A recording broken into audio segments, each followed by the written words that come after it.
Peace and welcome to the culture here on the Black Star Network. I'm your host, Farajii Muhammad. Thank you so much for tuning in and being a part of the conversation. Folks, we got a lot to talk about.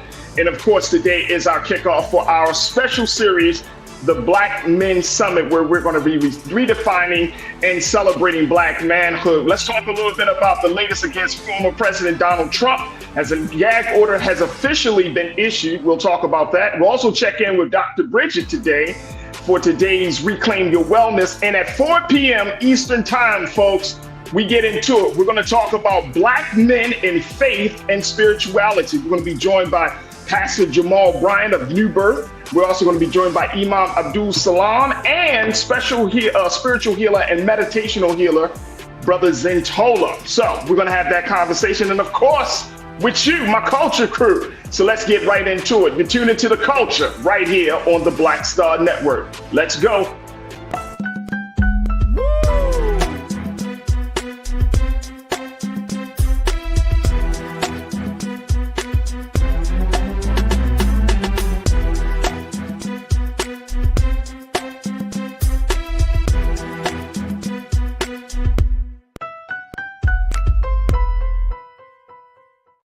All right, folks, welcome to the culture right here on the Black Star Network. I'm your host, Farajii Muhammad. Thank you so much for tuning in and being a part of the conversation. Man, oh man, it is going to be a fantastic day as we're kicking off our special series at 4 p.m. today, the Culture's Black Men Summit, where we're talking about redefining and celebrating Black manhood.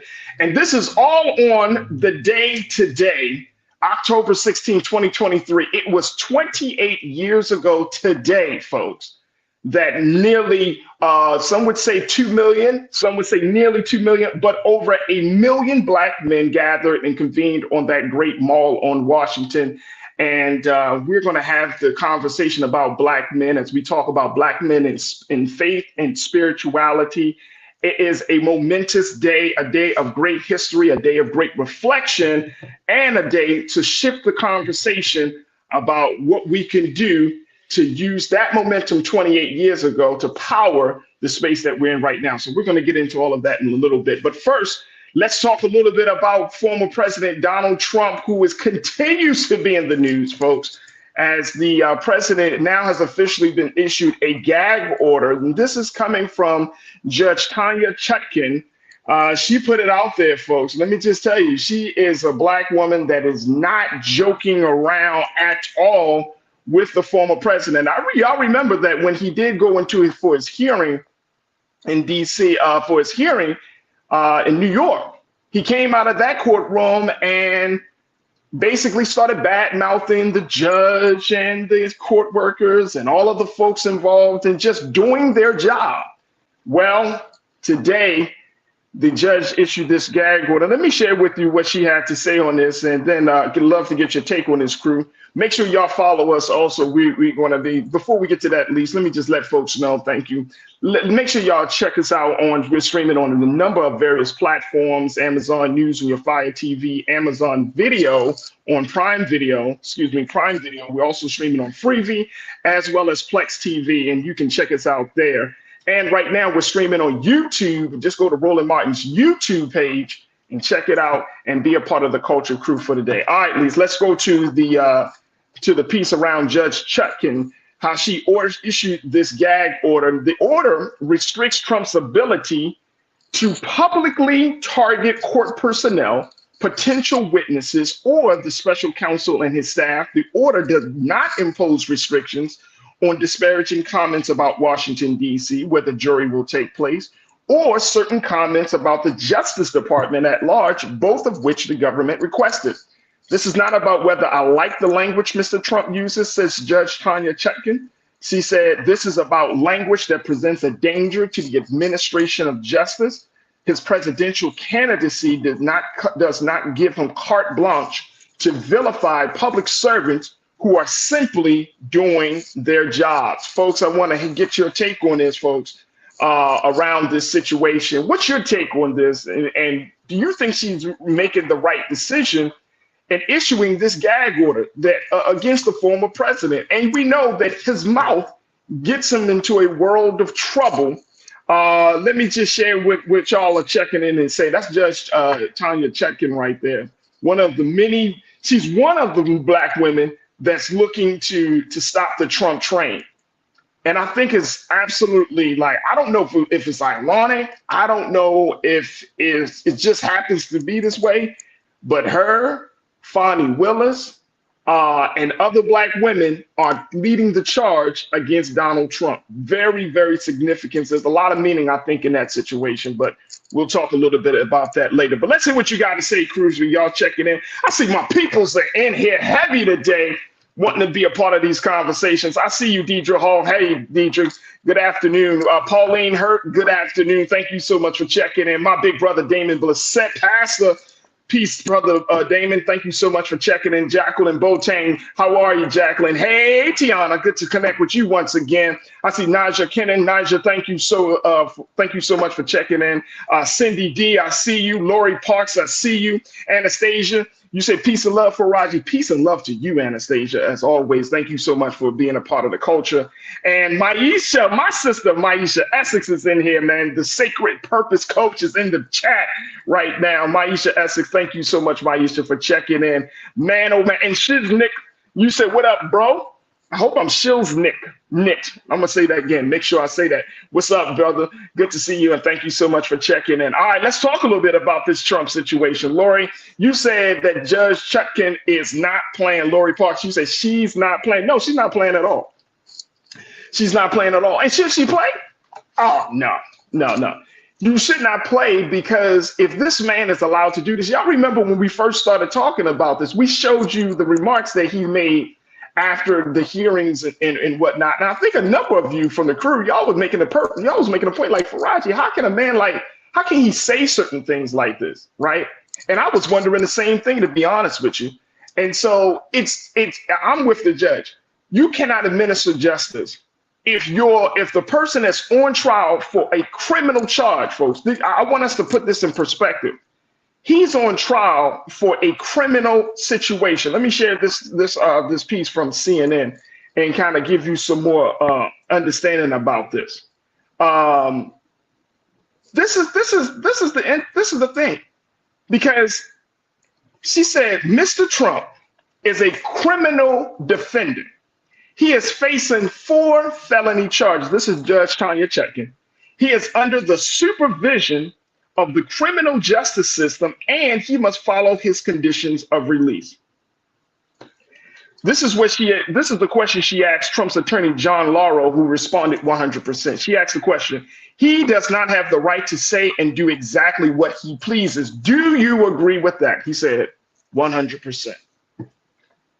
So you're talking about a man that's up for criminal charges, 4 felony charges, and he goes out right into the lobby, right into the foyer, and starts bad mouthing the judge. You know, Judge Chutkan, she's been the target of his comments, and other folks have been the target of his comments. Where can you see that? If one of us get locked up, come on, man, we don't even know, we only have to finish the rest of that. If one of us get locked up, can we go out into the hallway and just start talking bad about the judge? So you gotta rein this situation in. You gotta rein this situation in. Cindy, my sister, you said, I hope the gag order includes herself. I don't think Trump will stop doing it. He is daring someone to put him in jail as a living martyr.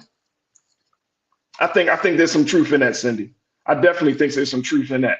Deidre, you said he was being very disrespectful to her. Absolutely. Look, man, I'm telling y'all, it probably burns this man up that a black woman is determining his fate in this case. Burns him up. And I'm saying this for real. This is not on some racist stuff.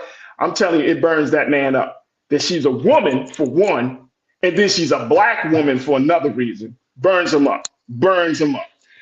Sean Ryan, you said that's right. He's out on bond, so he doesn't have his full constitutional rights. Facts. There it is.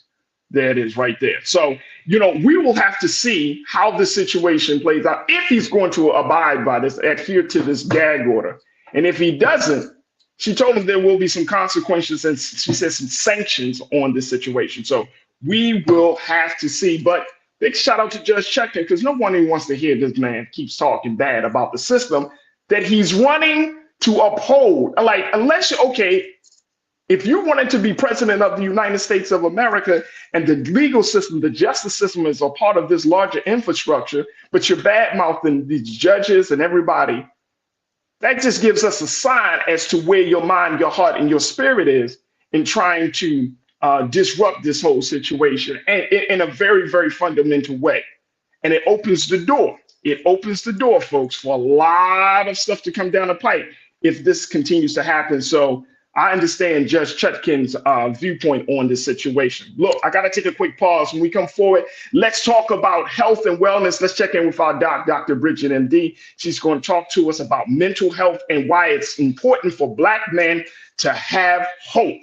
As we start in about 30 minutes or so, we're going to be kicking off our Black Men Summit. So make sure y'all tune in for Dr. Bridget for this week's Reclaim Your Wellness. And of course, stay tuned to the culture right here on the Black Star Network. We're just getting started.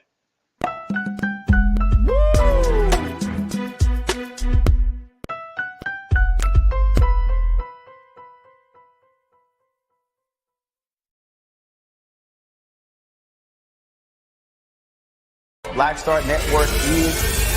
Oh, no punch! I'm real revolutionary right now. Thank you for being the voice of Black America. All momentum we have now, we have to keep this going. The video looks phenomenal. See, this difference between Black Star Network and Black-owned media and something like CNN. You can't be Black-owned media and be scared. It's time to be smart. Bring your eyeballs home. You dig?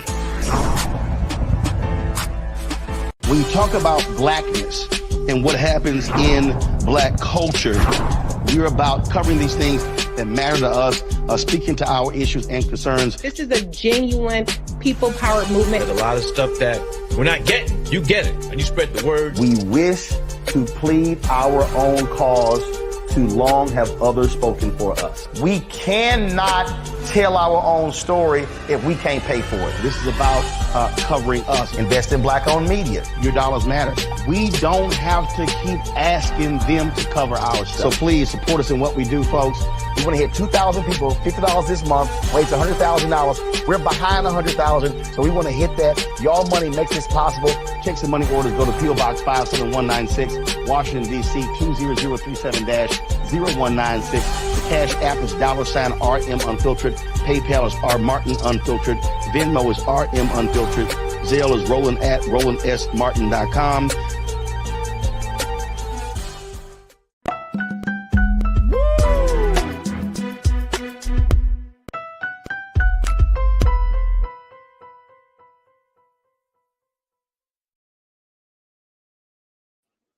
All right, folks, welcome back to the culture here on the Black Star Network. I'm your host, Farajii Muhammad. Thank you so much for tuning in and being a part of the conversation. We are streaming live right now on YouTube and on Facebook, but it's on our YouTube page where you can join us in the chat and become a part of the great culture crew, that crew of people from around the country and some parts of the world where we have these conversations in real time, interactively with you as we have these discussions. And so make sure y'all join us on Roland Martin's YouTube page as we're streaming live right now. All right, and let's shift gears from politics to talking about health and wellness. It is Monday, and even though we have the summit, I asked our good doctor, hey, can you still come on? Because I know you can say something about what needs to be done, especially as it relates to Black men or whatever else. And she said, I got something I want to talk to us about. So let's now start and kick it off with Dr. Bridget with this week's Reclaim Your Wellness.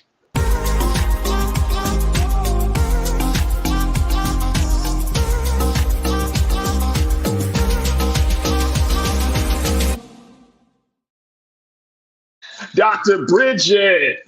Hello, Farajii. How are you today? I'm good, Doc. How are you? Very good. Very good. Thank you. Good. All right, Doc. You got something very special for us because, you know, today we're kicking off the Black Men Summit. It's also the 28th anniversary of the historic Million Man March.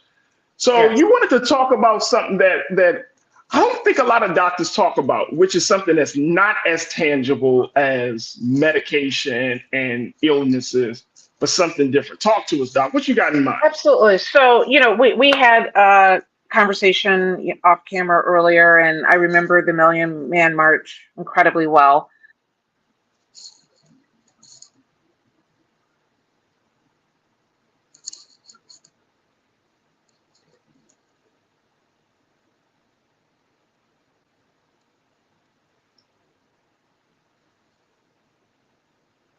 Hey, Doc, let me do this.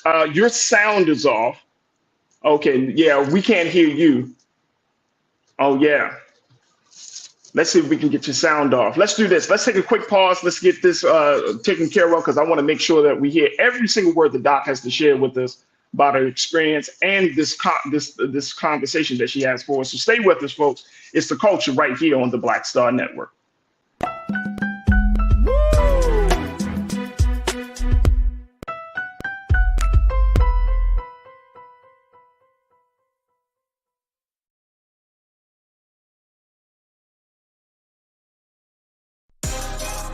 Peace, I'm Farajii Muhammad, host of The Culture. And brothers, we need to talk. There's been much discussion about the state of the black man in our community.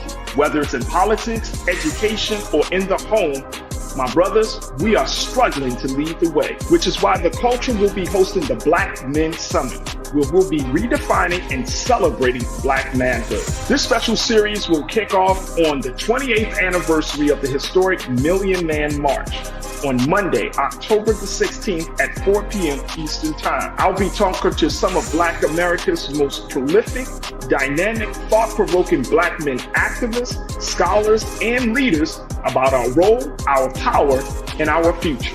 So tune in and join the conversation as an online culture crew member for The Culture's Black Men Summit, redefining and celebrating black manhood. Starting Monday, October 16th through Friday, October 20th, 4 p.m. Eastern Time each day, right here, exclusively here on the Black Star Network.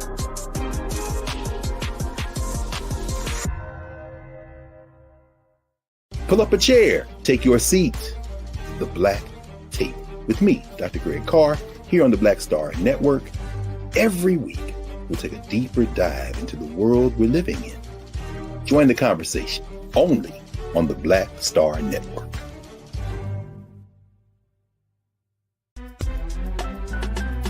I'm Farajii Muhammad, live from LA. And this is The Culture. The Culture is a two-way conversation. You and me. We talk about the stories, politics, the good, the bad, and the downright ugly. So join our community every day at 3 p.m. Eastern and let your voice be heard. Hey, we're all in this together. So let's talk about it and see what kind of trouble we can get into. It's The Culture, weekdays at 3, only on the Black Star Network. When you talk about blackness and what happens in black culture, we're about covering these things that matter to us, speaking to our issues and concerns. This is a genuine people-powered movement. There's a lot of stuff that we're not getting. You get it, and you spread the word. We wish to plead our own cause. Too long have others spoken for us. We cannot tell our own story if we can't pay for it. This is about covering us. Invest in black-owned media. Your dollars matter. We don't have to keep asking them to cover our stuff. So please support us in what we do, folks.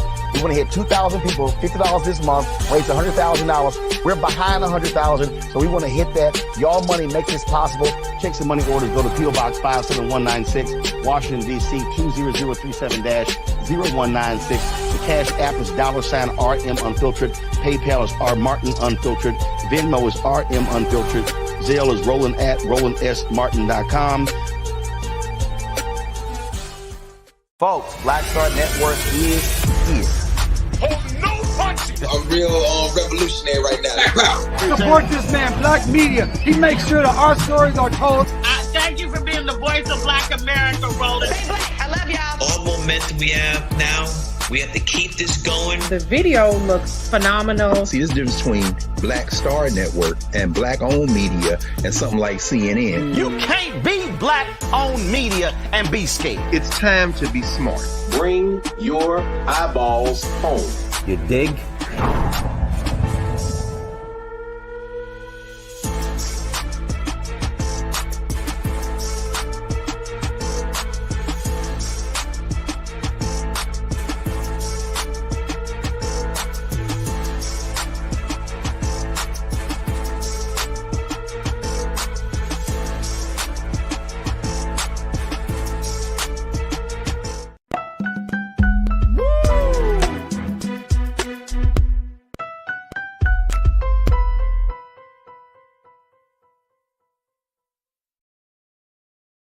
All right, folks, welcome back to The Culture here on the Black Star Network. I'm your host, Farajii Muhammad. All right, let's check back in with my sister, Dr. Bridget, MD, who is our resident doctor, and she's the host of the segment, Reclaim Your Wellness, as we talk about everything health and well-being. All right, Doc, we got you back. Absolutely. All right, awesome. Awesome. Great. So when we were talking about the fact that, of course, this is the day of the 28th anniversary of the historic Million Man March. It was this day, October 16, 1995. There are nearly 2 million Black men convened on the march in Washington, and millions of more Black men and women decided to take the day off from school, from work, and to do some very, very deep self-reflection in a very collective way. 28 years ago, that happened. Talk to us about this piece that you want us to kind of get some insight on it as to why we need to care. This is coming out of this conversation about why we should care about Black men's mental health. What's your insight on this, Doc? So what I was sharing before is that it is a monumental moment and day. I remember hosting a watch party for the Million Man March, and it simply was never given the credit that it should have been. And I think it is so incredibly monumental for Black men to come together in such a historic way. And I hope that we can get to that point again. And the fact of the matter is that, I know we talk a lot about mental health on here, and people may have either positive or indifferent or negative feelings about it, but I don't think people understand the gravity of what mental health and the difficulties that we deal with in the Black community. And I have to say, when I was preparing for today, I really had tears as I was going through some of these numbers. And so I want to hit you with those. But what really got me to this today was actually a conversation that I overheard one of my dear friend's son having. And he's 21 years old. He was sitting on his couch. He recently was shot 3 times in the knee. For the most part, being in the wrong place at the wrong time. But what he was talking to a friend, and he was saying there's no reason to be good. It does not pay to be good. That no matter what he does, it never will pay off. And so he gives them what they want, is what he said. He's like, I'm a Black man. I've never had a felony. All my guns are registered in my name. I have dreadlocks, and everyone assumes that I'm a criminal, so I give them what they want. And that hit me so hard because he's 21 and really no hope of what his future could be, no hope in if he jumps through the hoops of education and society that he would get a payoff, that he actually says that no matter what I do, it will never be good enough. It will never be right. So I give them everything wrong. And that's a person that lacks hope. And so it was concerning to me. And so, after our conversation, Farajii, I really wanted to dig in more into this mental health aspect for Black men. I found a book called The Care for the Mental and Spiritual Health of Black Men by Nicholas Greer that really touches on how critical it is that we look at Black men's health, mental health, and how much is neglected in our community. Hey, Doc, one more time before we move further on, what's the name of that book? Because I know that folks may want to check this book out. What's the name of that book for us, please? So it's by Nicholas Greer, and it's Care for the Mental and Spiritual Health of Black Men, Hope to Keep Going. And Lisa, if we can just show the cover when you get a chance, just post that cover. Because I think that's important. I think that's absolutely important. Doc, when we're talking about mental health, and I know there's, that's like a catchphrase now. It's very popular. It's very trendy.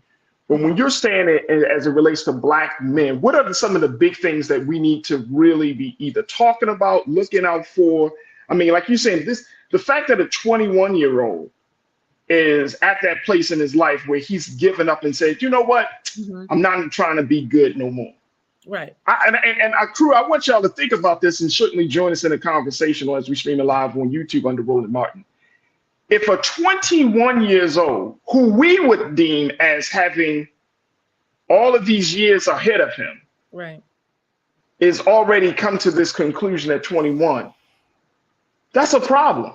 That is a Now problem. let's and I'm sure you probably heard this as well too, Doc. How many 16, 17, 15 years old? Mhm. Like when we talk about that mentality, the shooting that happened at Morgan State University, one of the culprits the police are looking at is 17 years old.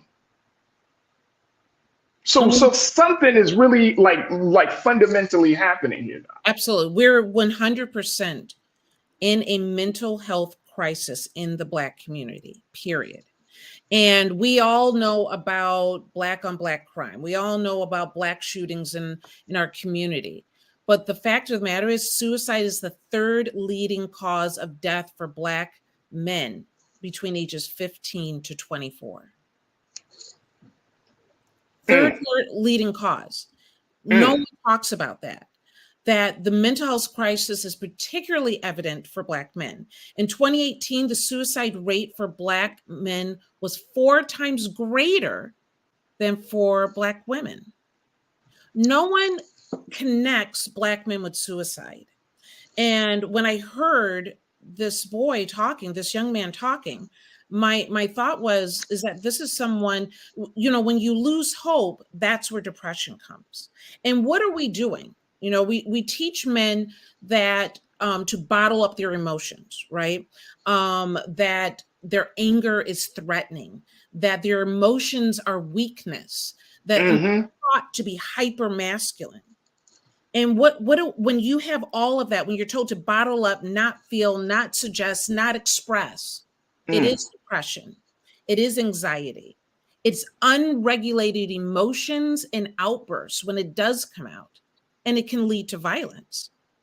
And what I heard was really a young man that was in depression, but doesn't even really connect to it on that level, right? He just simply says it's not worth doing good. And he came to that conclusion on his own, though. Mm-hmm. He came to that conclusion on his own. I'm going to take a quick pause because I know we got to take a break. But my sister, Dr. Sarah Williams, who's checking in from the chat, Doc, she also made the point. She said the impact of mental health, historical trauma, and the needs of the Black community are underrated. Thank you for this conversation. Absolutely. Underrated. Mental health, historical trauma, and the needs of the Black community is underrated. So we're at this crisis point, and it's manifesting itself through the children, through Black men and Black women, that there is a problem. And you know what? I know we got to take a pause. It's interesting that we haven't fully connected the dots. I think a lot of us have, but then I'm just saying en masse, fully connecting the dots. The way our children are is a reflection of who we are. 100%. And it's so if the children are killers, come on, if the children are killing, where do they get that from? Mm-hmm. We got to take a quick pause. When we come forward, folks, we're going to continue the conversation talking about mental health and hope of Black men with our sister, Dr. Bridget Cole Williams, MD. We want to hear from you, Culture Crew. Join us in the conversation. We're streaming live right now on Roland Martin's YouTube page. What's your thoughts, or what are your thoughts about this mental health of young Black males? Post your comments. We'll try to get to as many comments as possible. And of course, stay tuned. It's The Culture right here on the Black Star Network.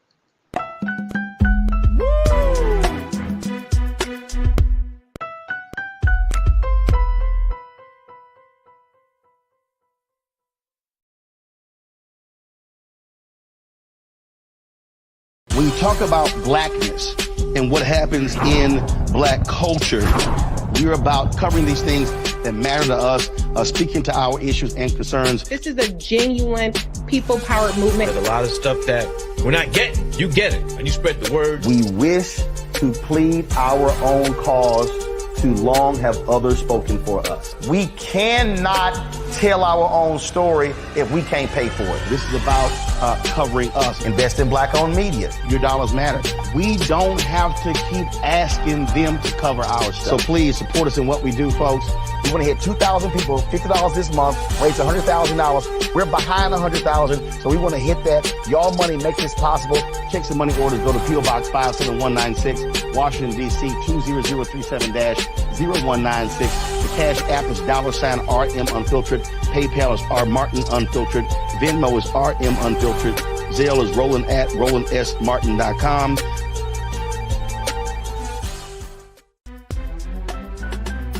I'm Farajii Muhammad, live from LA.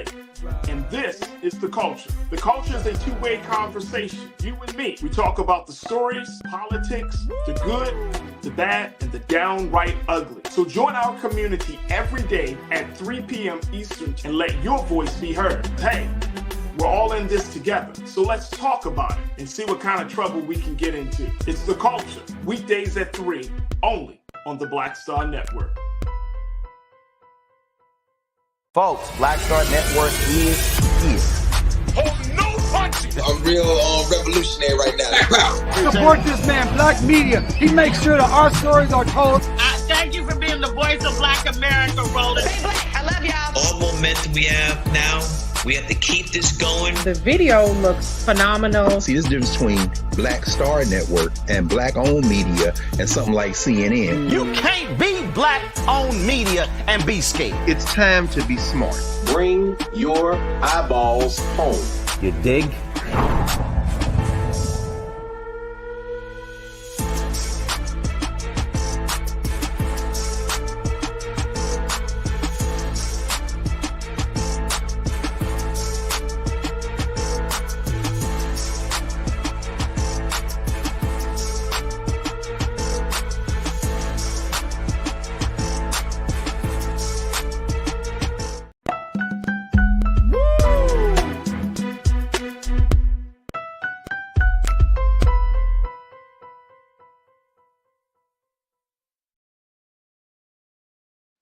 All right, folks, welcome back to The Culture here on the Black Star Network. I've been talking to our doctor, Dr. Bridget, MD, as she gave us some insight into this crisis that we are in right now around Black men, mental health, the lack of mental health and hope within Black men. And this is an ongoing thing, something I have been talking about, reading about, experiencing all the years that I've been a part of doing, social justice activism work, and just personally, you know what I mean? Like, your mind can go to places, could go to dark places because of where you are in your life and all of these things.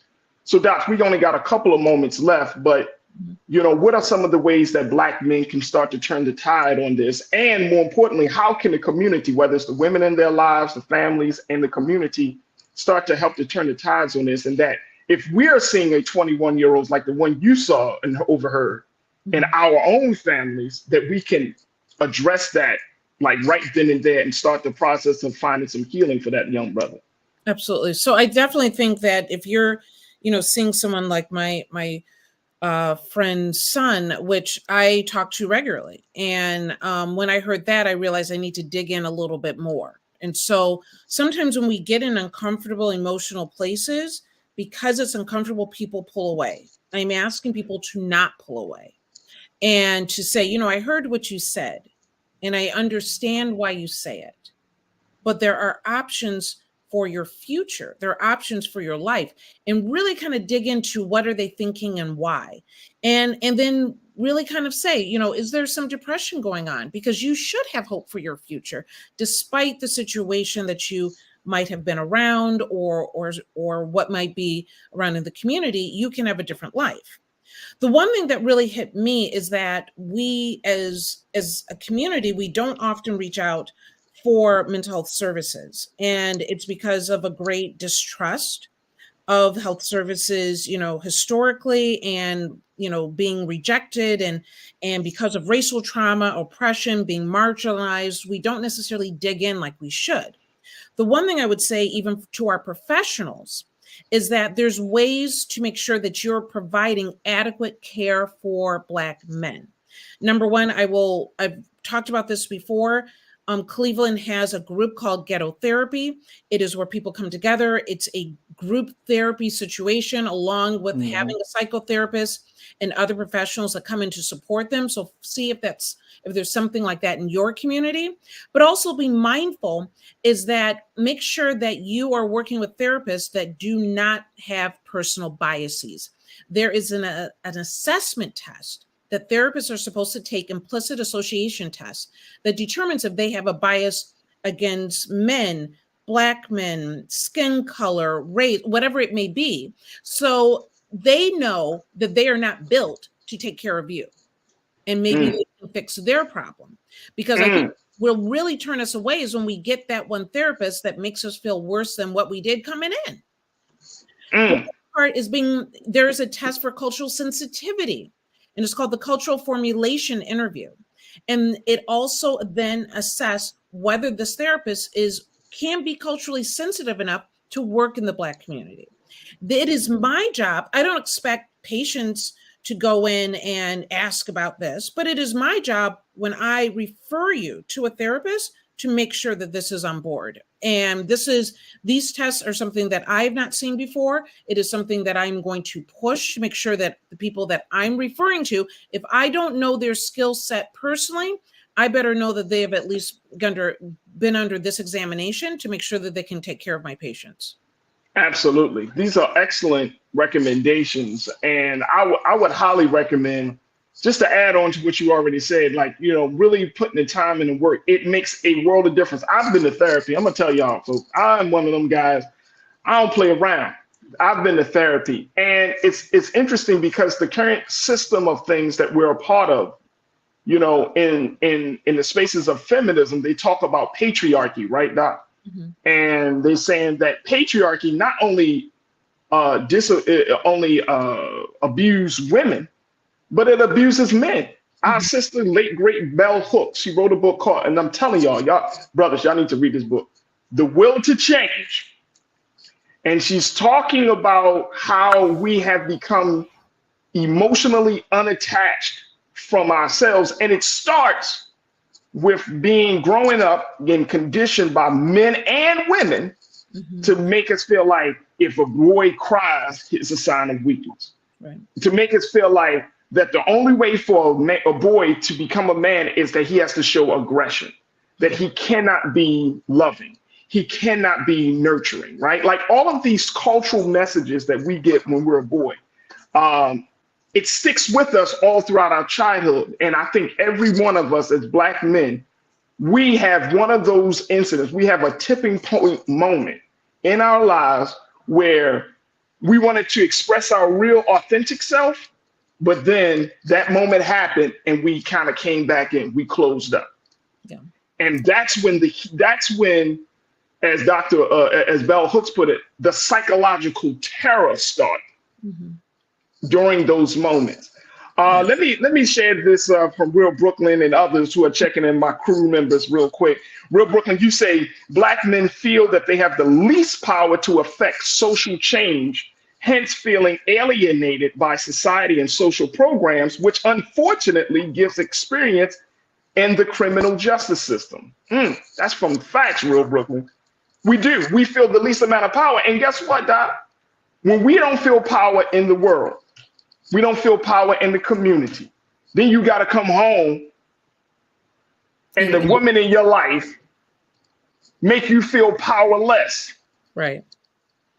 That opens the door for domestic violence because he's going to, like you said, it's all built up and he's going to find, and it's an uncontrollable, destructive way, but he's going to exert his power. His mind and his spirit won't allow him to just let him not getting kicked from the world all the way home.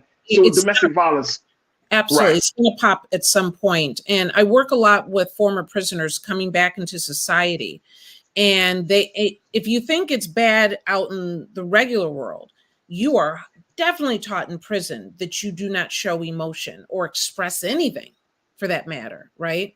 And when they get back out into society and people are expressing their dislike that you cut them off in traffic or they didn't like the food at the when you're dealing with people that are expressing on some level, when you've been taught to express nothing, they deal with an incredible amount of anger. There's a lot of violence that goes on with former prisoners going home and dealing with not only their let's say their significant other, but their parents, their children, because they have been taught to not feel. And so we are I will often say, even doing medical cannabis cards or just in my regular practice, if you are Black in America, you have PTSD. And whatever your experience may be, a little bit, a lot, whatever, you are going to have some level of PTSD. And if I cannot say anything else, is that we've been on the show, we talk about check on your strong Black woman. Please check on every Black man, because how they express it may be very different. If you are only letting them know that you see them, that you appreciate them, you love them, and that they have a safe place in you, that. Check on your Black men. Hey, can I throw something in there on that one? Can I throw something very quickly in that one? If you tell a Black man that you are a safe space, be a safe space. Be a safe space. Yeah, absolutely. Like, let a Black man, don't get upset, because I know, sisters, some of y'all like, I can't believe you said that, because that will shut some brothers down. I said some, not all, but some. Be a safe space. If you want a man to speak his mind, his heart, and his spirit, you have to have the mind, heart, and spirit to receive him. Absolutely. Because that's the other part of this conversation. Like, yeah, we could speak our things. We know how to use our words right now. But, and this is not just for the women, this is for the family. We got to stop shutting each other down. We got to stop, all of these secrets that we have in the family. Nobody wants to talk about what happened to Lil Tyrone when he was young, bop, bop, bop. And it's like, it's killing us from the inside out, Doc. It is killing us. And Lil Tyrone sitting on a sofa and nobody talking to him. And he been that way. Well, why? Why is a 10-year-old that way? Why is a 16-year-old that way? Why is a 21-year-old that way? Exactly. All right, let me just take another comment, and we got to wrap up here on this part of the discussion. And Doc, I can't thank you enough for having it. Cindy D, you said we as parents, mentors, and caregivers have to speak life and hope into children around you. I teach Sunday school with many young Black men. I make sure I tell them they are important to society. Big shout out to you, Cindy, for teaching Sunday school and affirming Black men. Kay McMahon, you said, I work in the mental health field, and I can tell you one of the major issues behind young African-American men not accepting mental health treatment is the stigma behind the treatment. It's real. Absolutely. Can I tell you one thing, though, that people don't realize this, whether it's mental health, children in school getting IEPs and 504s and getting sometimes special consideration. And many times in our Black households, we don't want that stigma. We don't want that special treatment that says Johnny, has some sort of mental health disorder. One thing you may not know is that the white community pays to get that stigma, pays to get those IEPs, pays to get those 504s, because it gives their child an extra advantage. So while we're sitting up there saying we don't want the diagnosis, we don't want the medication, we don't want that stigma on our child because it will hurt them, your white counterpart sitting next to Johnny got all the numbers. And guess what? He takes his test twice as long. He gets to have notes sitting out. His grades are, A pluses. We sometimes get in our own way. And I'm not saying fake it. I'm not saying, take advantage of it, but I want you to at least understand the mentality behind it. While we're taking down advantages, they are taking advantage of those opportunities. Help for your family. Absolutely, absolutely. Doc, we have to stop it here. Are you having an after chat today to talk about this issue? Absolutely. So we will have the after chat at 5:30. We'll have Healthy Relationships Only, where we continue talking about taking care of our Black men and our Black families on Instagram at Dr. Bridget MD today at 5:30.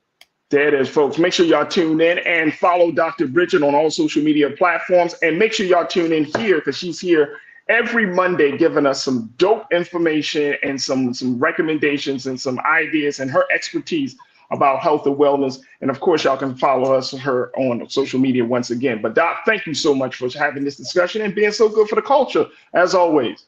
Thank you, Farajii.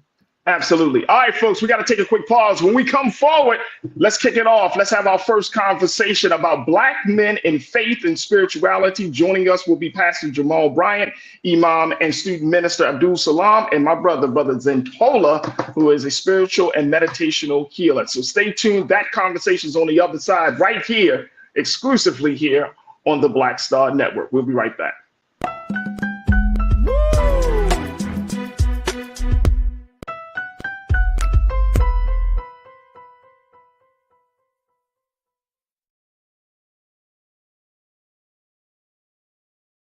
Black Star Network is here. Oh, no punch! I'm real revolutionary right now. Thank you for being the voice of Black America. All momentum we have now, we have to keep this going. The video looks phenomenal. See, there's a difference between Black Star Network and Black-owned media and something like CNN. You can't be Black-owned media and be scared. It's time to be smart. Bring your eyeballs home. You dig? When you talk about blackness and what happens in Black culture, we're about covering these things that matter to us, speaking to our issues and concerns. This is a genuine people-powered movement. There's a lot of stuff that we're not getting. You get it, and you spread the word. We wish to plead our own cause. Too long have others spoken for us. We cannot tell our own story if we can't pay for it. This is about covering us. Invest in Black-owned media. Your dollars matter. We don't have to keep asking them to cover our stuff. So please support us in what we do, folks. We want to hit 2,000 people, $50 this month, raise $100,000. We're behind 100,000, so we want to hit that. Y'all money makes this possible. Check some money orders. Go to P.O. Box 57196, Washington, D.C. 20037-0196. The Cash App is $RM Unfiltered. PayPal is R Martin Unfiltered. Venmo is RM Unfiltered. Zelle is Roland at RolandSMartin.com.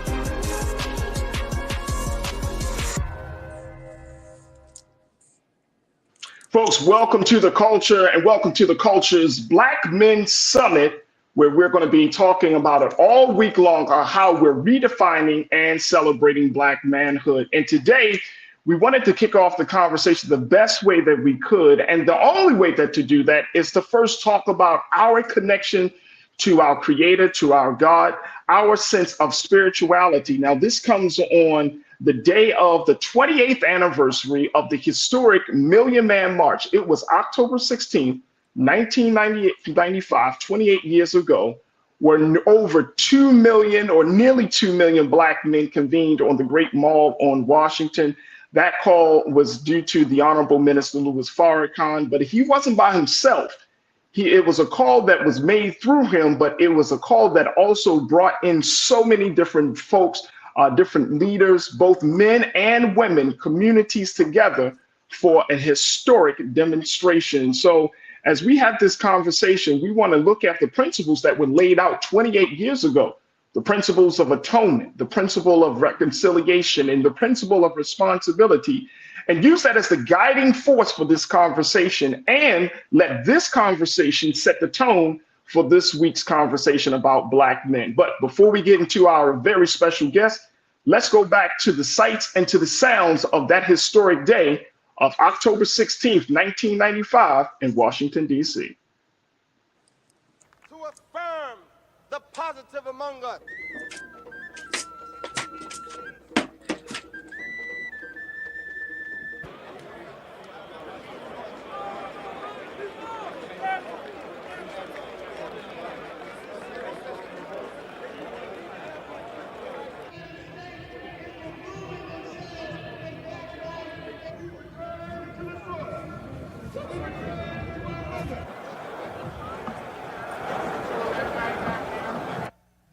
day that the Lord hath made, and we're called to celebrate what God has done, what God is doing, and what God will do. Long live the spirit of the Million Man March.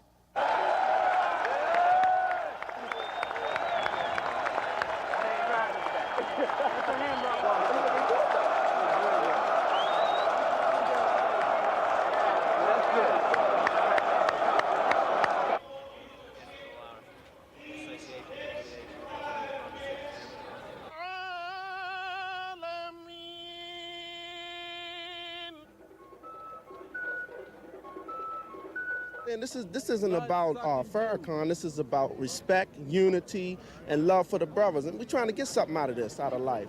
We're tired of being behind everything. We want to be in charge sometimes. We want to unify, and that's what this is about, unity. Look at all these brothers around here. We need to do it and show the government, hey, that we need to have control of our destiny.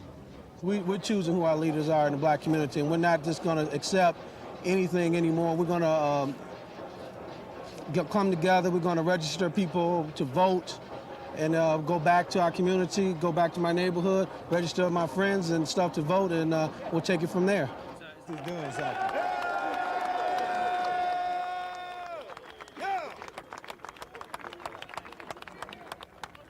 We are the problem solvers, that we love each other, and that nothing will ever turn us around. God bless you.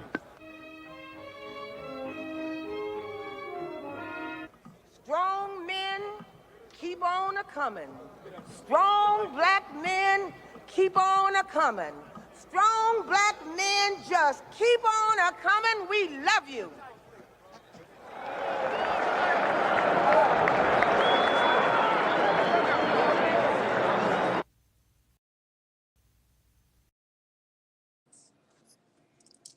That was the historic day that changed America and all of us. So now let us bring in our very special guest for this conversation as we talk about Black men in faith and spirituality.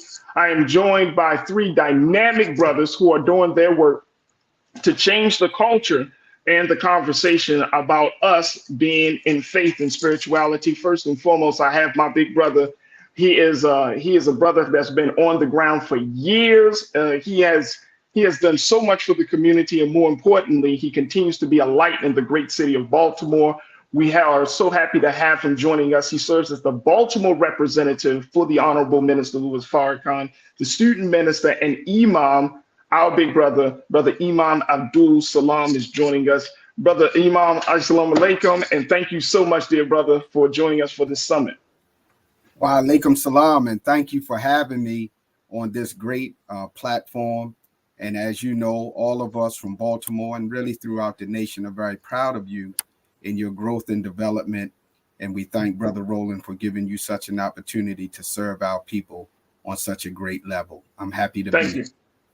Thank you. My other big brother is a brother who is certainly no stranger to the work that he's doing in terms of elevating Black men. This is my brother, man. Every time I see him, he shows me nothing but love. When he started his work in Baltimore, and then he transitioned to fill in the role of being the senior pastor of New Birth Missionary Baptist Church down there in Lithonia, Georgia. My big brother, Pastor Jamal Bryant. Pastor Bryant, good afternoon, dear brother. How are you, sir? We got the pastor on. Looks like we're going to have to get the pastor. Let's get the pastor connected very quickly. And then while we're doing that, let's introduce our other brother who I had a chance to just talk to just a few weeks ago. And after talking to him, I was just blown away about what he has done, the stance that he makes, and more importantly, the work that he is doing. So he's another brother from the great city of Baltimore. I'm so happy to have him joining us today, my big brother, Brother Zentola. Brother Zentola, peace and blessings, brother. How you feeling? Thank you. I'm feeling good. How you feeling? I'm good, man. I'm good. Thank you for joining us for this summit and having this conversation, bro. Yes, it's a must. You know, it's time to unlock it. Absolutely. Let me see. Let me know when, and I'm saying this to my team. Let me know when we get Pastor Bryant joining us in a moment. But Brother Minister, let's talk first about what we saw. You know, I just played a little quick clip of that historic day, October 16th, 1995. I was 16 years old. You were a young man back then. We were trying to do our thing, you know, trying to help in this great call of atonement, reconciliation, responsibility. I remember being in high school, Brother Minister, and telling my friends, trying to organize my friends around. It's like, yo, y'all going to the march, let's go together, let's jump on the bus, blah, blah, blah. And Arrow, my friends, is like, bro, you're going to get yourself killed out there, right? But when I came back, I'll never forget, the response was overwhelming because so many of them was like, bro, I watched it on television. My people in my family went, and it was a magnificent day. But even more so just the day, I want to get down to the principles behind the march, because this was a very different march. This wasn't a march about politics. This wasn't a march about social justice. This was a very different march. Talk to us about this principle of atonement, reconciliation, responsibility, and more importantly, how do we get back to that place? Yes, sir. Well, of course, we can't start unless we talk about how God inspired the Honorable Minister Louis Farrakhan in a moment of inspiration, where the words that he wanted to take 1 million black men to Washington, D.C. went out of his mouth. And the Honorable Minister Farrakhan said that he wished he could have pulled it back, but God inspired it. And so on October the 16th, 1995, we saw nearly 2 million black men show up on the mall in Washington, D.C. under the theme Atonement, Reconciliation, and Responsibility, because the Honorable Minister Farrakhan pointed out to us that after 440 years at that time of brokenness and through our journey here in America, while receiving the most unjustifiable treatment in the annals of history, we as black men needed to atone with God, atone with self, atone with our family, and atone with each other as a people, and then take responsibility for our future into our own hands. So from that, the Honorable Minister Louis Farrakhan gave us the great 8 steps of atonement. And any of you that would Google 8 steps of atonement from the Million Man March will see the process by which we can take to heal our families, our communities, and our nation. And Brother Zentola, when we talk about this mass gathering of black men, I remember being on the mall, and Brother Minister, I know you can probably attest to this as well. The energy in the space was like, and I'm not saying it's just to hype it up. Literally, you can feel God's presence. And I'm gonna just say it just like that. You can feel, like, as much as people talked about the fact that you're in the belly of the beast. The government is watching. I remember Clinton was out. Everybody, a lot of those major government leaders left this Capitol. I remember seeing tanks along the perimeter of the space. There were flying airplanes just in case, watching. Everybody was watching to see what happened. But I never felt more at peace in an outside demonstration like I did at the Million Man March. People were saying, we're gonna get, I said, Ray, if you went, you know that nobody was going to touch us. There was a covering on that. So let's talk a little bit about the energy of being called or coming back to a space of atonement and reconciliation. Brother Zentola, talk to us, like, you do energy work. How important is it that we have a massive call like that? Talk to me. Well, it's very important because a lot of times we don't understand that our attention is our currency. And so whatever we're directing our attention toward with an intention will start to manifest. We've just been tricked into giving away our attention and creating things in which we don't want by different environmental stimuli and different patterns. And so when all of these men got together under this one intention of atonement, of all of these great things, yes, the energy is going to be immense, and you're going to even call forth your higher selves. So it's like it's going to be a whole different frequency, a whole different vibration. A lot of times we think because we can't see it in the physical that it's not there. But we have radio waves that has many stations that's floating through the air right now that you can't see. And depending on yourself, you can tune into those different frequencies depending on your intention. And so, yes, when you bring that many men, black men together with that melanin and that intention, yes, gonna bring forth a higher energy in which you can physically see beyond your logical understanding. Yeah, absolutely. Look, we got to take a quick pause, brother minister, brother Zentola. We're going to take a pause. When we come forward, hopefully we can bring our pastor Jamal Bryant, into this conversation as well. And crew, I would love to hear your take on this as we're talking about black men in spirituality, black men in faith, as we are talking about the 28th anniversary of the Million Man March, but more importantly, talking about how do we get back on track with ourselves and our creators, especially during this time. The conversation will continue on the other side. Stay with us. It's the Culture's Black Men Summit here on the Black Star Network.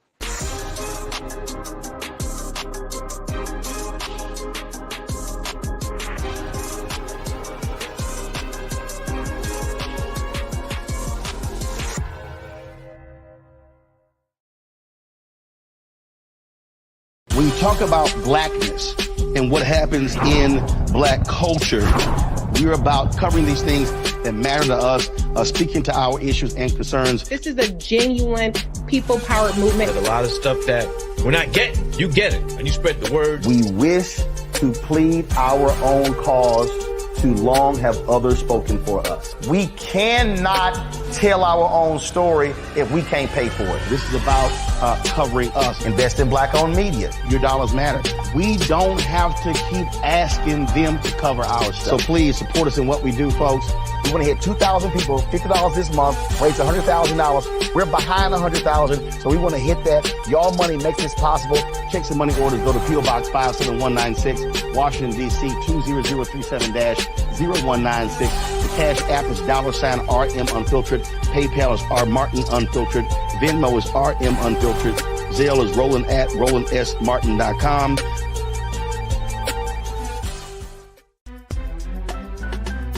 I'm Farajii Muhammad, live from LA. And this is The Culture. The Culture is a two-way conversation. You and me. We talk about the stories, politics, the good, the bad, and the downright ugly. So join our community every day at 3 p.m. Eastern and let your voice be heard. Hey, we're all in this together. So let's talk about it and see what kind of trouble we can get into. It's The Culture. Weekdays at 3, only on the Black Star Network. Folks, Black Star Network is here. Oh, no punches! I'm real revolutionary right now. Support this man, Black Media. He makes sure that our stories are told. Thank you for being the voice of Black America, Roland. I love y'all. All momentum we have now, we have to keep this going. The video looks phenomenal. See, this difference between Black Star Network and black-owned media and something like CNN. You can't be black-owned media and be scared. It's time to be smart. Bring your eyeballs home. You dig?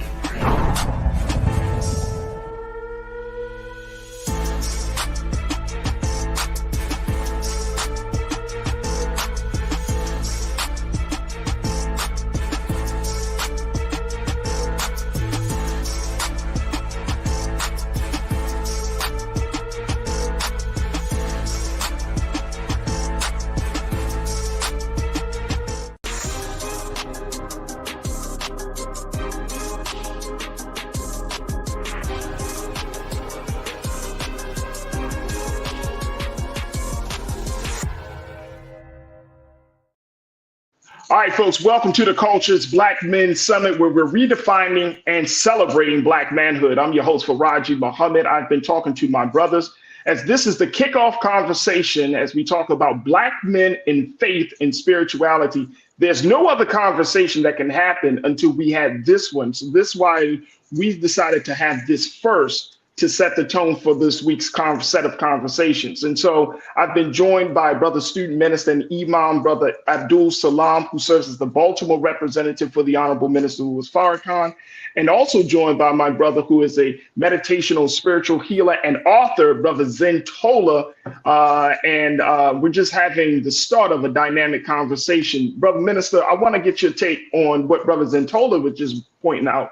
which he says setting your intention. And I know that in the Muslim prayer service, before you even go through the steps, the first thing you do when you step on that rug is set your intention, is to say to the Almighty God what you plan to do and how you plan to do it.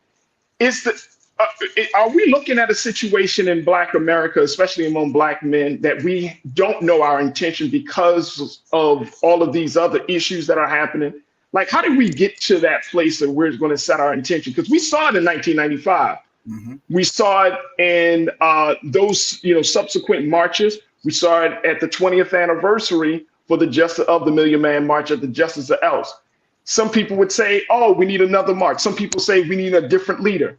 But how do we get the intention back to Black America, to Black men, so that way we don't have to wait for some outside force, that we can call from that force from within? Well, first and foremost, in order to state an intention, we have to be called to something. So in Islam, we are called to prayer by statements that are telling us that it's time to pray in that instance. So once we answer the call, then we go ahead and formally state the intention to perform what we have been called to. And this is because though we make good intentions a lot of times in our life journey, there are forces that can distract us. There are forces that can cause us to have a good intention but fail in fulfilling the intention of what either we spoke, thought, or desired to do from the heart. But this is the beauty of how God operates best through divine servants. The Honorable Minister Louis Farrakhan made a call, but it was the Spirit of God that moved from that call that Black men answered to. And therefore, by answering the call, by showing up or watching on that day, they were able to reestablish the intention for which they were called to, even if they didn't understand what was going to be said.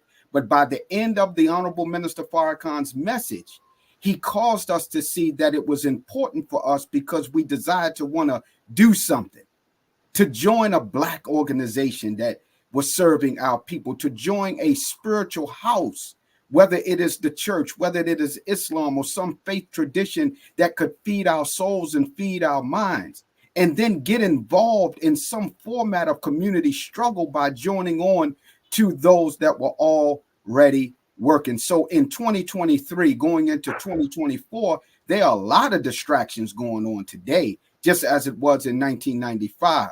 But I believe that the essence of Black people in general, being the people of God, when that proper call comes, no matter what time it comes, our soul resonates with that call and are attracted to it. And so now from the spirit of the march, it can live on from those that attended and know the values of what it did for them in their lives.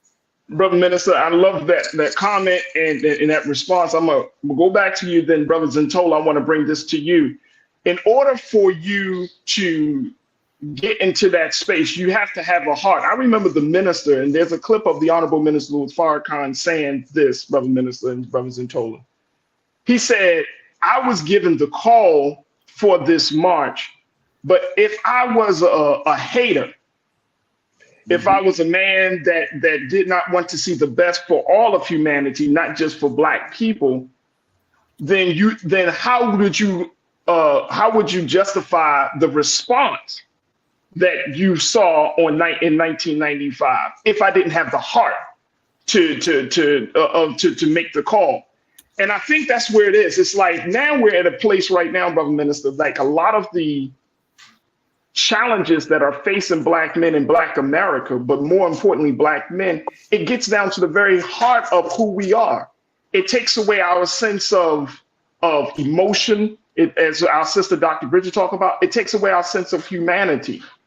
Mm-hmm. Something that Islam has often been seen as, and I know you heard it and I've heard it all my life, that when Black men come into the ranks of the Nation of Islam, that it warms the heart again because we've been made so cold. Talk to us about that process of even falling in love with yourself again after being conditioned and told that you are nobody and that you have no power.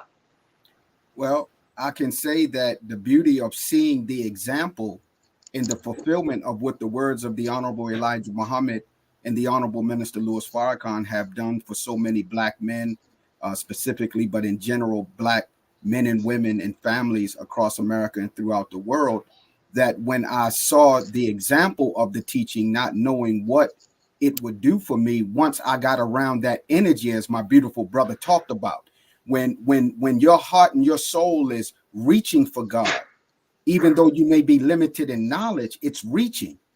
And the Nation of Islam was magnetic to Malcolm X. It was magnetic to Muhammad Ali. It was magnetic to the Honorable Minister Louis Farrakhan in their day. And in our day, it was still magnetic from the Honorable Minister Louis Farrakhan rebuilding this work. And so a young teenager like myself and tens of thousands of others were attracted to something that was already moving. And when you enter into a unit that is already operating and that unit embraces you, the brotherhood embraced me with love. And you can't beat that, because perfect love casts out fear. And so if we say God is love, how do we know unless it's being manifested in those that have his spirit?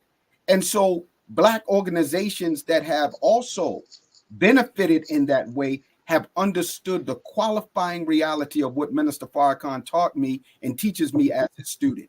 And that is the basis of unity. That is the basis of a common goal.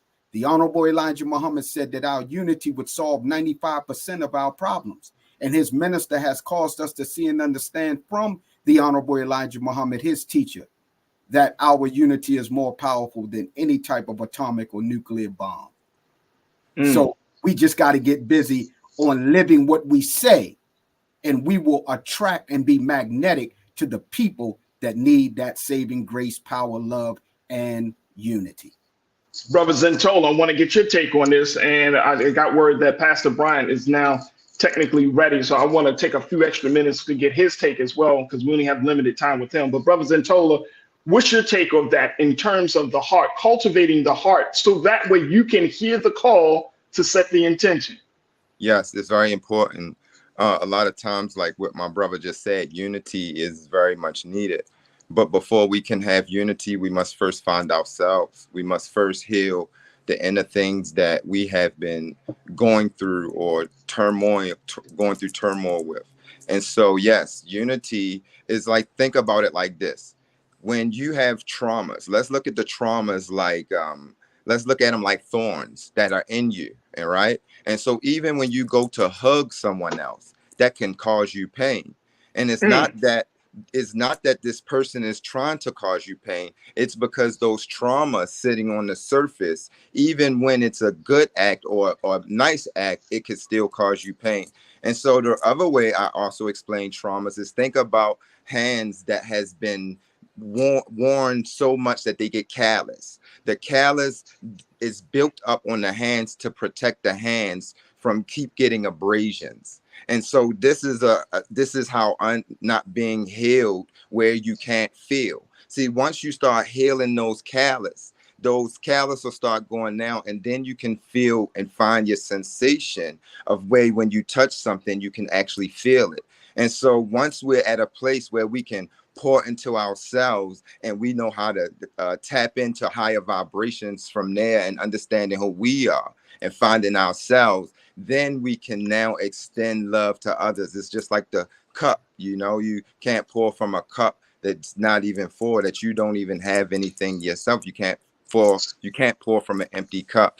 And so I think that a lot of things are important steps on the way there, but I think we're missing a few that we are tending to look over that's so much important, like finding ourselves, getting to who we are, and clearing the noise, getting to a silent place. And so from there, we can build relationship with self, God from within, and then we can extend outwardly. And I think that's what is pretty much missing, and the power of words. It's so many different things. So when I say this in mind, bringing up, like, let's say, integrating into the kids, the seeds. If we want to get to the bottom of it, we have to, of course, find ourselves, but we have to integrate into the seeds. We have to teach them who they are earlier, because it's not that we aren't who we are, is that we have been tricked and conditioned into not knowing who we are.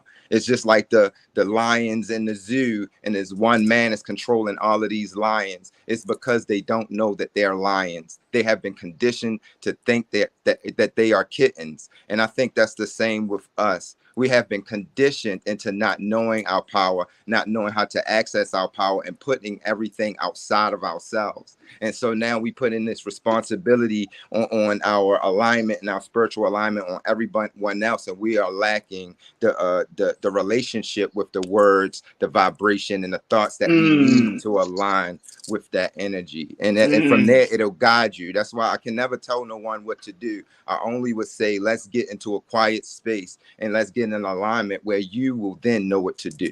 And so it's the tools. It's just like a cell phone, right? So if you notice how we have to have updates with our cell phone, what happens if you don't update your cell phone? It'll start glitching. This is what anxieties is happening. We're not upgrading to new understandings and practices of who we are as energy first, and then letting everything else align. And that's what's out of whack. We putting all of this outside of us, and we're not in alignment. That's what it is. I want to bring in our brother, Pastor Jamal Bryant, the senior pastor of New Birth Missionary Baptist Church down in Georgia. I know he had some sound issues, but he got a few moments just to be with us. Pastor Bryant, as you're hearing about this, as we're talking about Black men kind of coming back into ourselves spiritually and through our faith, what kind of guidance would you offer as a man that's been doing this work for well over 20 years and seeing all of the Black men going through all of the changes that we have gone through in this country? Farajii, let me first say thank you for having me on. And I'm yes, sir. I'm kind of glad the sound went out for a minute for me to get myself together. Let me say this has nothing to do with what you asking me, but this moment is great for me to see you and Brother Carlos together. I've not seen both of you in years, and my heart is doing somersaults. I'm serious. We came up through the ranks together and really grew as men and grew as leaders together. And while I was disconnected from the broadcast, I'm thinking about how life would have been different if I'm still in Baltimore right now. Me and Carlos will be planning tonight's citywide town hall meeting about the Gaza Strip and what to do about Palestine, and inviting the Jews from Parkite to come be in the discussion. You know what I mean? I miss all of that. I don't hear that level of camaraderie to do that in Atlanta. But we will be broadcasting this live from Empowerment Temple right now if I was in Baltimore. But I just wanted to say, really, I don't even know what the question is, Farajii. Right, it's all good. I wanted to, seriously, I miss my brothers. I love y'all. I done left Atlanta and left Baltimore, and now Farajii is looking like Jesus. Something has happened. I don't know what has happened. What is your question, Farajii? I'm sorry. Oh man, look, Pastor, very quickly, because I know you got to hop off. You got another appointment, but I'm pushing I'm begging my producers to give me just the time. But I want to get your take on, cultivating the heart of Black men. Minister Carlos, Brother Abdullah Salam and Brother Zentola both talked about the fact that Black men, we have been hardened over the years. And as a man that's in this faith, that's doing this work to soften the heart of Black men, how do we get to that place, considering it has caused tremendous pain and damage to our community when we're continuing to work from this space of Black men have to be stoic, or Black men can't emote emotions, or Black men aren't spiritual men, that we cannot exhibit God in a very loving and nurturing way. So what's your take on that, Brother Pastor? Yeah, so I'm mindful that we're really coming from different perspectives. Student Minister Carlos and our dear brother dealing with the physiology and the psychology. I want to deal with from a different level, especially in light of what we're dealing with. The significance of a Muslim leader calling Christian pastors into accountability, for me, is what the Million Man March really resonated with. And it really set the tone, not just for the states, but for the diaspora, to show that there was a way that we could coexist, how it is that we can function. Is that a lot of people are dealing with the Muslims and the Jews in Gaza, and they forget the persecution of Palestinian Christians. And I think that how it is that we function, the Honorable Minister Farrakhan gave us the blueprint, is that we find what is our commonality even in our diversity. And so the strength of the beauty of who it is that we are is knowing that we are not a myopic people. But that there are so many different dimensions of who it is that we are, that we embrace the beauty and the splendor of our difference, in knowing that some of us are vegetarian and some of us eating bacon. Some of us are only listening to gospel, and some of us listening to trap music. But in the words of Malcolm X, when the police pull you over, they're not asking you, are you Dr. So-and-so? Are you Reverend so-and-so? They just see you as nigger so-and-so. And so when we find out that the real common denominator is so much stronger than anything that divides us, we understand the significance of this moment. And so while Black people are crying out about what's going on in Israel, as we should, we can't do that, Farajii, and not say nothing about the Congo. We can't raise that up and not say nothing about what's happening in Haiti. If $37 billion is getting ready to go to Israel and nothing is going for the infrastructure for the mother continent, then it is our responsibilities. Nobody is asking Jewish people to remember Israel. They're saying, lest we forget. And so I think that we've got that same responsibility as Black men to hold up what is our Ebenezer and what is our standard and what is significant for us. Roland Martin, the curator of this network, said that we got to be clear, what is the ask? We got to stop being honored just to be there without a demand. Power concedes nothing without a demand. And so I think that our Black men have got to come together and say, what are we clearly asking for? And at this point, we ain't asking for nothing. We're demanding to be treated as human beings, demanding access to capital, demanding that our public schools have exemplary technology, demanding that Morgan State University gets the same funding University of Maryland does. And so I think that that's the stance that men have to do in this post-Million Man March reality. There it is. Pastor Jamal Bryant, the great senior pastor of New Birth Missionary Baptist Church, checking in. Pastor Bryant, we thank you so much for your time this afternoon. Thank you, dear brother, for the work that you're doing. I got to bring you back because I believe you're opening up a medical center for your church. Is that correct? I saw the video of that. Yes. You were walking through the hallways of that. Yes, we open on November 11th. It is a full medical clinic that will be able to screen people, test people, prescribe people, not only for those who are insured, but Farajii, for those who are underinsured and for those who are on Medicaid. We break ground in 3 months on 150 mini houses so that we can reintroduce our community to home ownership and change the narrative. It's only Black people that have housewarming parties for apartments. So we got to change the whole narrative of what it is that we do in terms of home ownership and wealth creation. All of the things that the Honorable Elijah Muhammad taught for many years, we are now finally getting the understanding of the depth of his prophetic witness. There it is. Pastor Jamal Bryant will certainly be in support of that. And I'll reconnect with you, Pastor, so that way you can talk more about these initiatives on the other side. But I thank you, and we thank you so much, dear brother, for your time. Tell the producers, me and Carlos got to talk about Israel. We need an hour to just talk about Israel. If you just give us 1 hour, we will shut it down. Hey, look, if you want to talk about Israel and Palestine, let's go. Let's go. We can talk about it. We can set that up. Give me 1 hour. That's all that I need, please. Done. I hold you to it. Thank you. Love y'all. Grace and peace. Love you too. Thank you, Pastor. Brother Minister and Brother Zentola, we got to take a quick pause now. When we come forward, let's continue the conversation. Crew members, I want to get your thoughts about this as we are talking about Black men in faith and spirituality. Post your comments as we are streaming right now on YouTube under Roland Martin's YouTube page. And of course, stay with us. The conversation continues on the other side with the Cultures Black Men Summit here on the Black Star Network.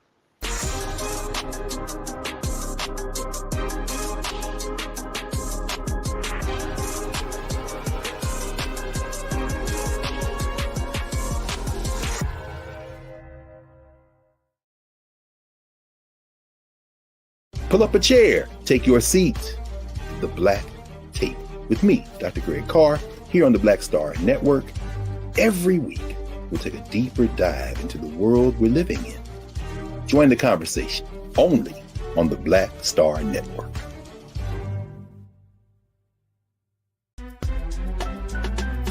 I'm Farajii Muhammad, live from LA. And this is The Culture. The Culture is a two-way conversation. You and me. We talk about the stories, politics, the good, the bad, and the downright ugly. So join our community every day at 3 p.m. Eastern and let your voice be heard. Hey, we're all in this together. So let's talk about it and see what kind of trouble we can get into. It's The Culture. Weekdays at 3, only on the Black Star Network. When you talk about blackness and what happens in black culture, we're about covering these things that matter to us, speaking to our issues and concerns. This is a genuine people-powered movement. There's a lot of stuff that we're not getting. You get it, and you spread the word. We wish to plead our own cause.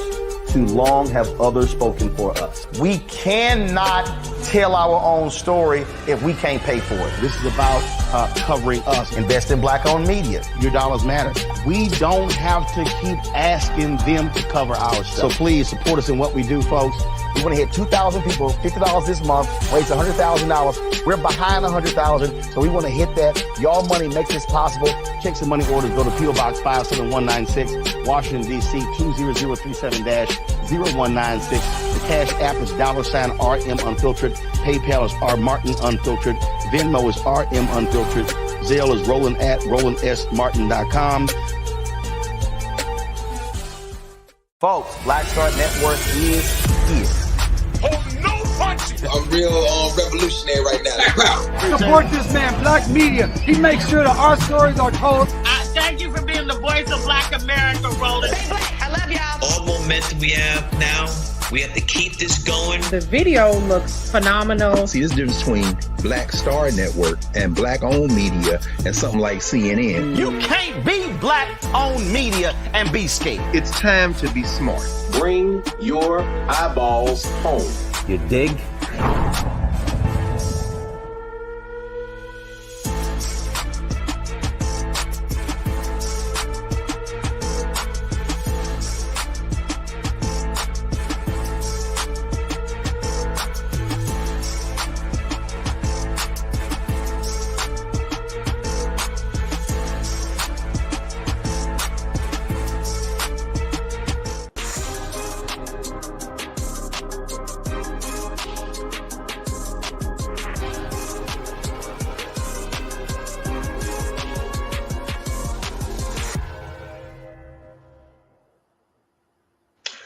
Good afternoon and welcome back to the Culture's Black Men Summit. I'm your host, Farajii Muhammad. We've been having a fantastic first discussion as we're talking about redefining and celebrating Black manhood. We're kicking off today's series with around the conversation about Black men in faith and spirituality. We just heard some remarks from Pastor Jamal Bryant, the senior pastor of New Birth Missionary Baptist Church down in Georgia. We're still left with our dear brothers, our great special guest, the Baltimore representative for the Honorable Minister Louis Farrakhan, student minister, and Imam Abdul Salam. And we're also joined by spiritual and meditational healer and author, Brother Zentola, as well, as we're talking about this. Crew, y'all know what to do. Post your comments, share your thoughts as we're streaming live on YouTube right now under Roland Martin's YouTube page. Folks are checking in. My brother Tony D said, I know that this will be one great show with both Imam Abdul Salam and Reverend Dr. Jamal Bryant discussing the Israel and Hamas war. Brother Minister, looks like we're going to have to bring you back, sir. You already know. We come back with guidance and instructions and permission from the Honorable Minister Louis Farrakhan. Absolutely.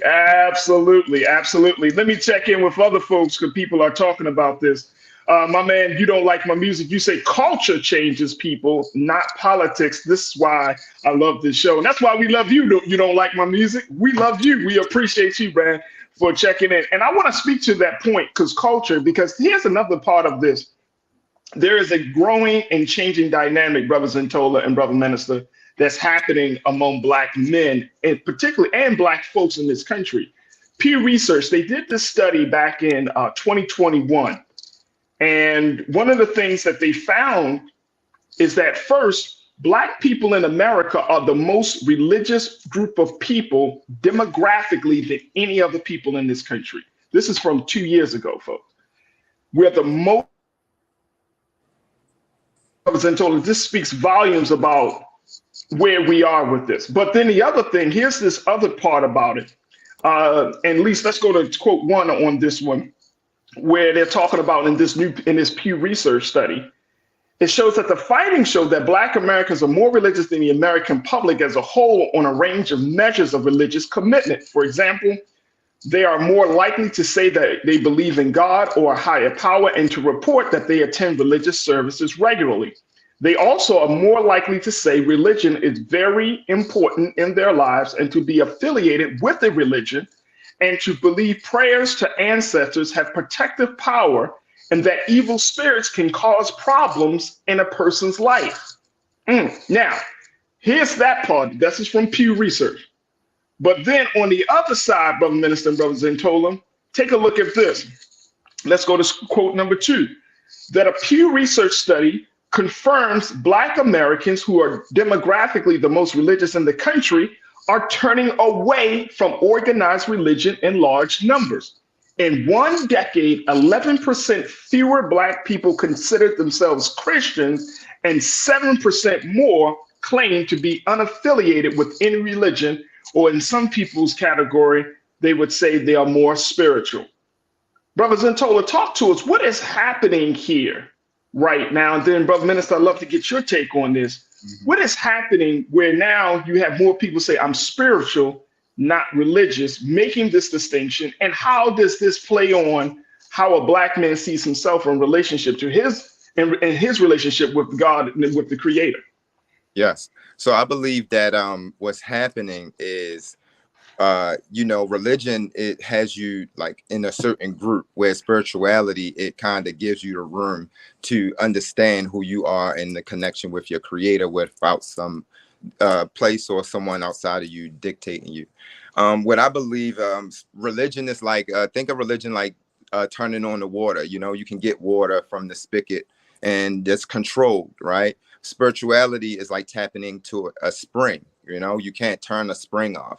And so once you tapped into that spring, you no longer can just like go inside of a box of just using the spigot water when you know that the spring is there. And so I think what's happening is, with us able to share our understandings and everything with, what we've been through as Black people in church and things like that, we understand that church is much needed, or religion is very much needed, but we are finding ourselves at a place where we are expanding beyond, like, say, a certain dynamic. So let's think of that like a first grade. You needed to know the information.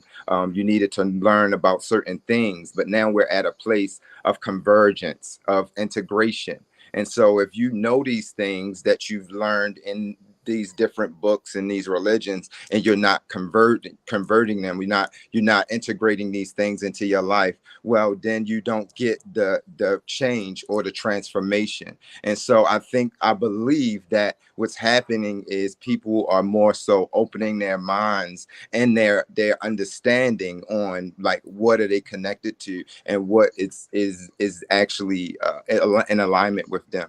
And so we're tapping into a higher spaces than normal. And I think that it's all needed. I think, like I said, it's like grades. You have first grade, second grade, third, and it's like it keeps going. We're here to grow. We're here to expand. And so now you're seeing a convergence of not people turning away from God, but people receiving God from different things like music and sound bowls and meditations. And it even says, and even in the Bible, it said meditate day and night. So certain things that we've looked over that is actually helping, that were actually our tools to help us to integrate. And as we're shifting into higher vibrations, the earth is now shifting into higher vibrations. Knowing is now is no longer enough, you know? And so I say that spirituality, or like these mindful practices, whatever you want to put them under, energy, these are all these are the keys, right? And so I use the keys as an example, because I can give you a car, and if you didn't know what a car did, you would just try to push this car up the street and down the street. And if I ask you, how do you like the car I gave you, you say, well, it's kind of heavy, I have to push it around, right? And then if I give you the keys to the car, now the same car that you thought you had to push around is now carrying you where you want to go and where you need to go. Now you'll have a totally different experience. I believe that's what's happening in life right now. We're going through life and we're thinking we're all having the same experience, but we're really not. Depending on if you have the keys or if you don't, your experience is going to be totally different. And so that's what we are realizing. We are tapping into ourselves and understanding the keys in which we can now manifest and attract things, opposed to being so physical about it. As a matter of fact, if you see something in the physical, this is the last stage to it manifesting. It started in the non-physical. Everything starts with energy, and we have the power to summon this energy into manifestations through our thoughts, words, and movements. And so if we are doing old thoughts, old words, and old movements, and we're seeing the same reality, this is why we haven't broken the pattern. And so I'm here to help people understand that we can break that pattern through mindful exercises and different spiritual practices that will bring us much closer. And then from there, you'll know what to do. That's where we are. Brother Minister, we're going to take a quick pause, but when we come forward, I would love to get your take on this, as you know, as a minister in an organized setting, in an organized structure, and then as an imam, as you all know about the metaphysical and the importance of that. So we'd love to hear your take on this. Folks, we got to take a final quick pause. Stay with us. It's the Culture's Black Men Summit here on the Black Star Network.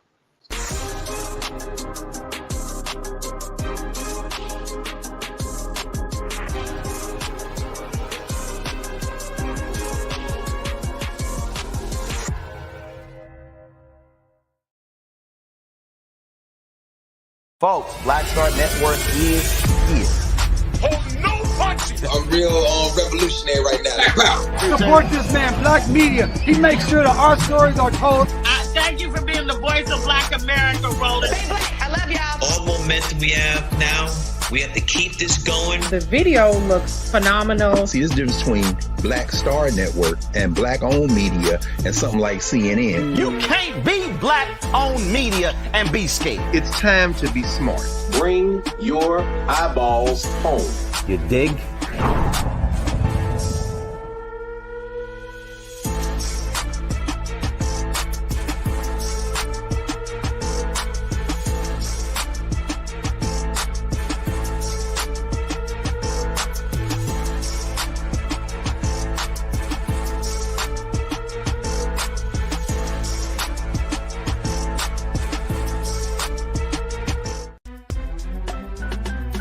I'm Farajii Muhammad, live from LA.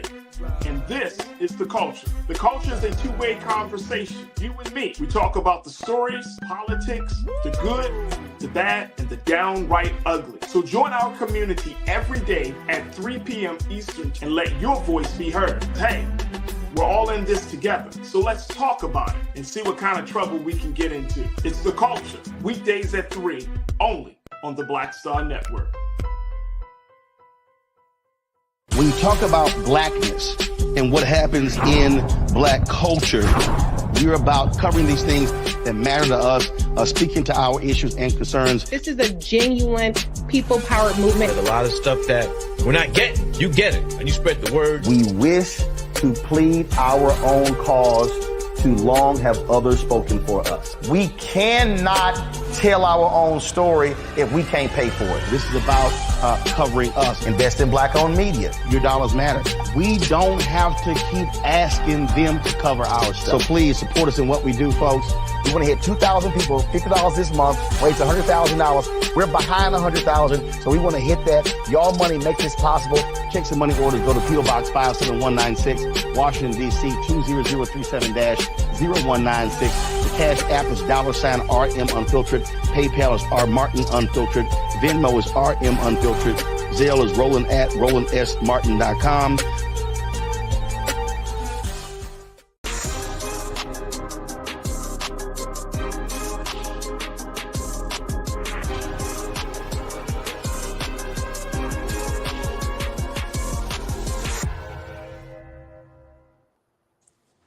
Folks, welcome back to the Culture's Black Men Summit, redefining and celebrating Black manhood. Been talking to spiritual leaders, Brother Student Minister and Imam Abdul Salam, who serves as the Baltimore representative for the Honorable Minister Louis Farrakhan, and our Brother Zentola, who is a spiritual and meditational healer.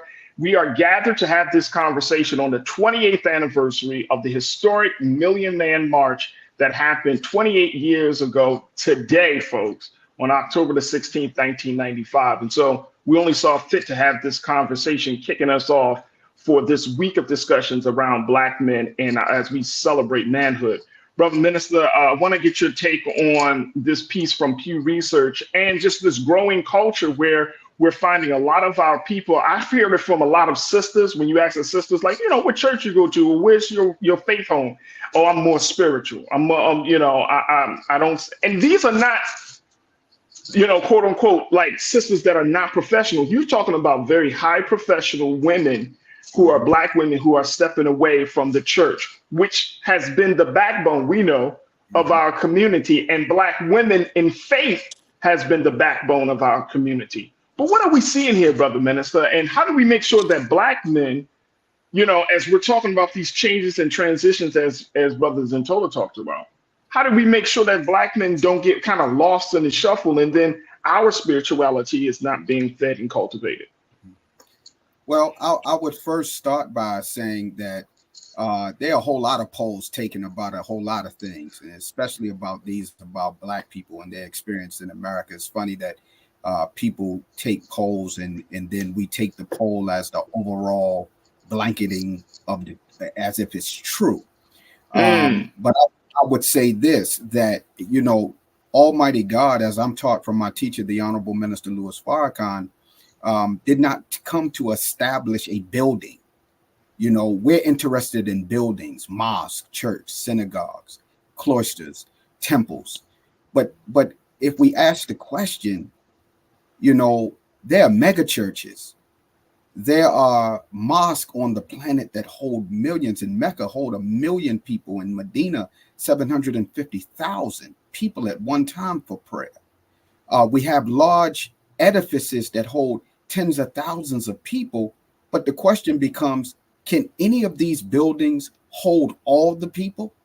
So it goes to show you what the scriptures teach us, that we are the true house of God. We are the real temples of God. And that's why the poll suggests that we are the most religious. I'm going to use spiritual because our spirituality comes from God himself. So teaches the Honorable Elijah Muhammad and his minister Farrakhan. In fact, the reason why Black people seem to be so religious, it is because it is the nature in which we are created. We are created by the Creator to submit to do his will. However, in a society like this, there's a whole lot of distraction. So in Islam, we are taught the Prophet Muhammad, peace and prayers be upon him, said that the entire earth is our prayer carpet. The entire earth is our masjid or mosque. So it is in any religion, faith, tradition that follows the prophets of God. You don't need to be inside the actual house or place where you may worship or don't worship. As long as you know that there's a sanctified place that gives you the peace to talk to God. That could just be riding down the street in your car and getting to a traffic light and just saying, oh God, I love you. Please help me get through the rest of the day. That's how serious it is with Black people. But I close with this. It's interesting that the Honorable Minister Louis Farrakhan spoke to us on Saturday as he addressed the Nubian Leadership Circle. And he petitioned us to go back to the program that appears on the back page of the Final Call newspaper, every edition, and prior to that, the Muhammad Speaks newspaper. It is called the Muslim Program. Listen to what the Honorable Elijah Muhammad says about mental and spiritual resurrection that my brother was just attesting to. He says, we believe that the so-called Negroes or Black people are most in need of mental resurrection. Therefore, they will be resurrected first. Furthermore, we believe we are the people of God's choice. And it has been written that God would choose the rejected and the despised. We can find no other persons fitting this description in these days more than the so-called Negroes or Black people in America. We believe in the resurrection of the righteous. So this is showing us that the nature of us is God. We come from God. And no matter what has been done to us, you brought us through chattel slavery, you hung us, you lynched us, you unjustly imprisoned us in mass. But yet God is still in the jail cell. God is wherever we are, even on the street corner in the worst of our condition. When we, the followers of the Honorable Elijah Muhammad, through his minister, walk the most dangerous parts of our neighborhoods, guess what happens? The junkie looks up and sees the clean face of the FOI and says, Assalamu alaikum, my brother. Pardon me, excuse me. The brother that's drinking want to put his bottle down. The brother smoking his reefer or his joint want to hide it. What is that saying? He sees himself in the proper state. And we look at them with no judgment, because up underneath those conditions is absolutely the true essence and material manifestation of God. You don't have to be inside of a brick and mortar building to manifest God. You can do it right in the quietness of your own self. All you have to do is call his name. And he laughs and smiles and says, look at my servant calling my name. And he gives us relief in that. So no spiritual house that we build could ever hold all of God's people, because the real house of God is wherever God's people are. On that note, Brother Minister and Brother Zentola, we're going to say thank you. We're going to say thank you. And I truly, truly appreciate that. And I think that that resonates with all of us that are tuned in today. I cannot thank both of you brothers enough for taking times out your schedules. And we thank Brother Pastor Jamal Bryant for joining us for a few moments. But Brother Minister and Brother Imam, thank you so much, sir, for your wisdom and your expertise. Brother Zentola, thank you so much. Brother Zentola, folks, y'all can follow Brother Zentola on social media, Zentola, Zentola. You can follow The Zentola, excuse me. Thank you, brother, on social media. And we thank him. And he has a fantastic book out that he serves as the author of. And it's a journal, and it talks about mindfulness and talks about energy work. And it's Zenergy. I love this book. There it is right there. Zenergy Me Journal, the Manifest Energy Journal. So make sure y'all check that out. And of course, our brother Imam, we will have to bring him back to talk about other issues. But I just want to say thank you to both of you for joining us today here on The Culture for this first day of this Black Men Summit. And I thank you both for being so excellent, so great for the culture. So thank you so much, brothers. We truly appreciate it. And I got to connect with my brother. He's right here in the city. We got to do the work together. And I felt his beautiful energy right through the screen. Yeah, there it is right there. Brother. Absolutely. Yes. Absolutely. Black men from Baltimore doing it big today. That's what I'm talking about. Thank you so much, brothers. We truly appreciate it. We want to thank our coverage partner, AfroLAnews.org. Go to AfroLAnews.org, folks, to get all the latest news about Black life in Los Angeles. This is a nonprofit organization that's putting out very, very thoughtful content about news and information that is happening in LA from a Black Los Angeles resident's perspective. So go to AfroLAnews.org. I want to also thank my partner, the Sister Olivia Alamangro, for making this broadcast and making this summit happen, along with my production team, I want to thank Joel and Shannon. I want to thank Maddie and Chris. I want to thank my sister Lisa and my man King Keenan for all of the work. And of course, the Culture Crew. Thank y'all so much for tuning in for the first day of this week of special conversations that we will be having about Black men and redefining and celebrating Black manhood. Tomorrow, we're going to talk about Black men in politics. So that conversation should be a good one. But thank you so much for tuning in. Stay tuned. Up next 6 p.m. is Roland Martin with RMU. As always, go to blackstarnetwork.com, download the app, follow us on social media, and give. Help us to power this movement in this digital space. But we truly, truly appreciate all of your support. As always, never be afraid to challenge what's wrong, stand for what's right while being yourself in the process. God willing, we will talk tomorrow for another exciting edition of The Culture, right here, exclusively here on the Black Star Network. Peace.